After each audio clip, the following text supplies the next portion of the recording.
Texas enters the Union, December 29, 1845. The Texas Annexation was the 1845 annexation of the Republic of Texas into the United States. Texas was admitted to the Union as the 28th state on December 29, 1845.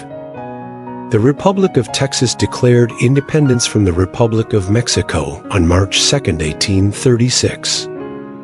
It applied for annexation to the United States the same year, but was rejected by the United States Secretary of State. At that time, the majority of the Texian population favored the annexation of the Republic by the United States. The leadership of both major U.S. political parties, the Democrats and the Whigs, opposed the introduction of Texas, a vast slave-holding region, into the volatile political climate of the pro- and anti-slavery sectional controversies in Congress. Moreover, they wished to avoid a war with Mexico, whose government had outlawed slavery and refused to acknowledge the sovereignty of its rebellious northern province. With Texas's economic fortunes declining by the early 1840s, the President of the Texas Republic, Sam Houston, arranged talks with Mexico to explore the possibility of securing official recognition of independence, with the United Kingdom mediating. In 1843, U.S. President John Tyler, then unaligned with any political party, decided independently to pursue the annexation of Texas in a bid to gain a base of support for another 4 years in office. His official motivation was to outmaneuver suspected diplomatic efforts by the British government for the emancipation of slaves in Texas, which would undermine slavery in the United States. Through secret negotiations with the Houston administration, Tyler secured a treaty of annexation in April 1844. When the documents were submitted to the U.S. Senate for ratification, the details of the terms of annexation became public, and the question of acquiring Texas took center stage in the presidential election of 1844.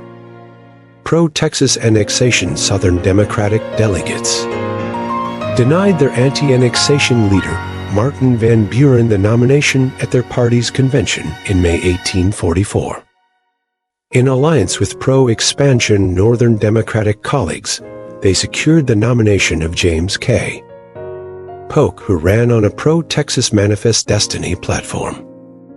In June 1844, the Senate, with its Whig majority, soundly rejected the Tyler-Texas Treaty.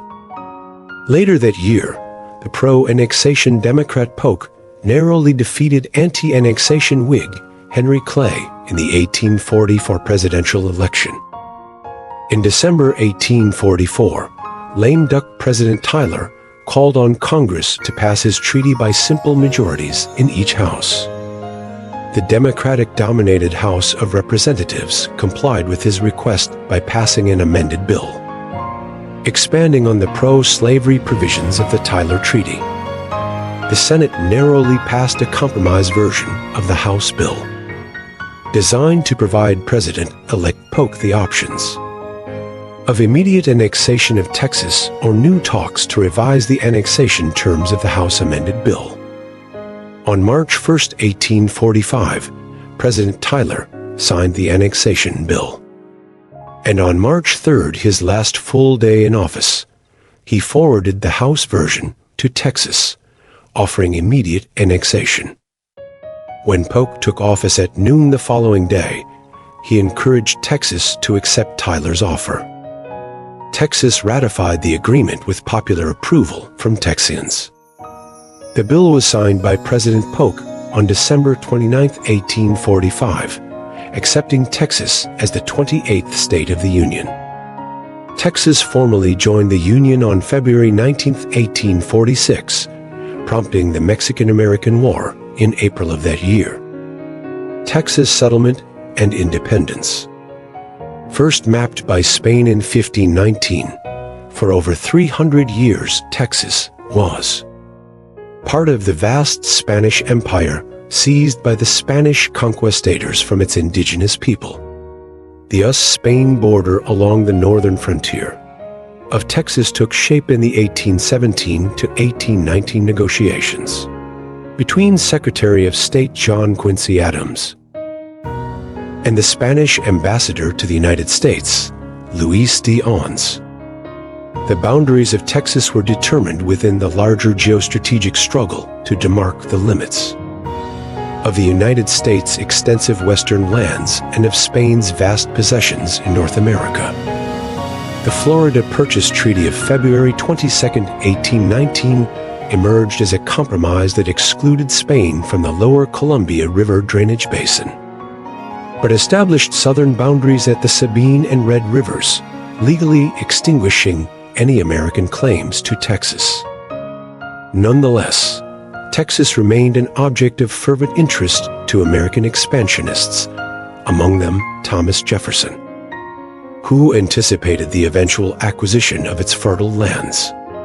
The Missouri Crisis of 1819 to 1821 sharpened commitments to expansionism among the country's slaveholding interests when the so-called Thomas Proviso established the 3630 parallel, imposing free soil and slave soil futures in the Louisiana Purchase lands. While a majority of Southern congressmen acquiesced to the exclusion of slavery from the bulk of the Louisiana Purchase, a significant minority objected.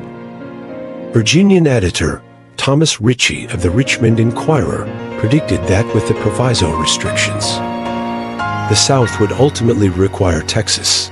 If we are cooped up on the north, we must have elbow room to the west. Representative John Floyd of Virginia in 1824 accused Secretary of State Adams of conceding Texas to Spain in 1819 in the interests of northern anti-slavery advocates, and so depriving the South of additional slave states. Then Representative John Tyler of Virginia invoked the Jeffersonian precepts of territorial and commercial growth as a national goal to counter the rise of sectional differences over slavery. His diffusion theory declared that with Missouri open to slavery, the new state would encourage the transfer of underutilized slaves westward, emptying the eastern states of bondsmen and making emancipation feasible in the Old South. This doctrine would be revived during the Texas Annexation controversy, when Mexico won its independence from Spain in 1821. The United States did not contest the new republic's claims to Texas, and both Presidents John Quincy Adams 1825 to 1829 and Andrew Jackson 1829 to 1837 persistently sought, through official and unofficial channels, to procure all or portions of provincial Texas from the Mexican government without success.